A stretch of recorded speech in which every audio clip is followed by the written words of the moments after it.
आप देख रहे हैं अल्फा डिफेंस हिंदी में आपका स्वागत है। आज के इस वीडियो में हम लोग बात करने वाले हैं अनमैन्ड फाइटर जेट्स के बारे में, जिनको लेकर कुछ इंटरेस्टिंग इन्फॉर्मेशन पब्लिक हुई है और इस वीडियो के दौरान हम लोग इन्हीं चीजों को समझने की कोशिश करेंगे। आप सभी को याद होगा कुछ समय पहले MiG-21 को लेकर रिपोर्ट्स निकल कर आई थी कि इन एयरक्राफ्ट्स को ड्रोन्स में कन्वर्ट किया जाएगा और इनको कामाकाजी ड्रोन के तौर पर यूज किया जा सकेगा। उस समय हम लोगों ने आपको बताया था कि ये चीज पॉसिबल नहीं है और एक फाइटर जेट साइज के एयरक्राफ्ट को आप कामाकाजी ड्रोन्स में कन्वर्ट नहीं कर सकते हैं। उस वीडियो के दौरान हम लोगों ने आपको बताया था कि एक तो ये प्रोसेस कॉम्प्लिकेटेड होगा क्योंकि ये सारे के सारे एयरक्राफ्ट एनालॉग एयरक्राफ्ट हैं और इनका कन्वर्जन कॉस्टली होगा।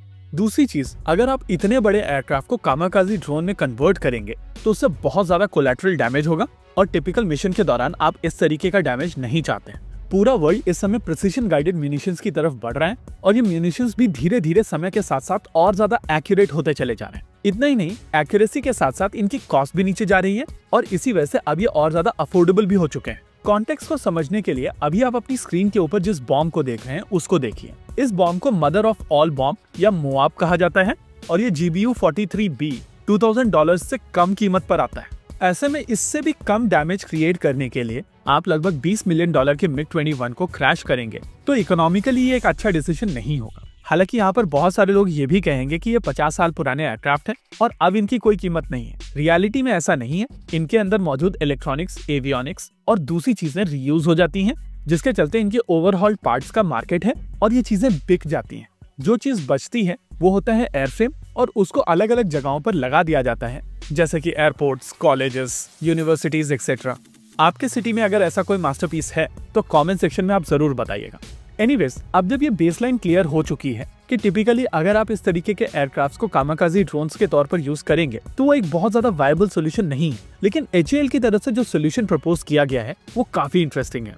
2 दिन पहले हम लोगों ने एक वीडियो किया था जहां पर हम लोगों ने आपको बताया था कि कैट्स ओमका यानी कि ऑप्शनली मैन्ड एयरक्राफ्ट अपनी पहली उड़ान भर चुका है। हालांकि इस एयरक्राफ्ट ने अपनी पहली उड़ान काफी पहले भरी थी, लेकिन ऑफिशियली हम लोगों को पहली बार इसकी फोटोग्राफ दिखाई दी है, जिससे ये समझ में आता है कि ये ऑप्शनली मैन्ड एयरक्राफ्ट इस समय अपनी टेस्टिंग कर रहा है। बेसिकली ये HJT-16 किरण एयरक्राफ्ट है और अब ये एक UAV या मैन्ड एयरक्राफ्ट दोनों तरीके से उड़ सकता है। एक टिपिकल मिशन के दौरान आप इस एयरक्राफ्ट से रेकी कर सकते हैं, एमिनेशन ड्रॉप करा सकते हैं या फिर इसको डिकॉय के तौर पर भी यूज कर सकते हैं। इस एयरक्राफ्ट को कंप्लीट करने के बाद में HAL का प्रपोजल है कि भारतीय वायुसेना के पुराने एयरक्राफ्ट को मॉडिफाई करके इसी तरीके से ऑप्शनली मैन्ड एयरक्राफ्ट बना लिया जाए, ताकि एक प्रैक्टिकल मिशन के दौरान आप इस तरीके के एयरक्राफ्ट को यूज कर सके और ये प्रिसिशन गाइडेड म्यूनिशन डालकर वापस आ सके। अगर किरण की ही बात की जाए तो इस समय भारतीय वायुसेना के पास में 87 किरण है और भारतीय नौसेना के पास में 20 यूनिट्स, यानी कि भारत के पास में 100 ऐसे एयरक्राफ्ट आज मौजूद हैं और आने वाले समय में ये सारे के सारे एयरक्राफ्ट रिप्लेस किए जाने हैं। इसके अलावा मॉथ बॉल करके स्टोर किए गए MiG-21 और MiG-27 की भी एक अच्छी खासी फ्लीट भारत में मौजूद है।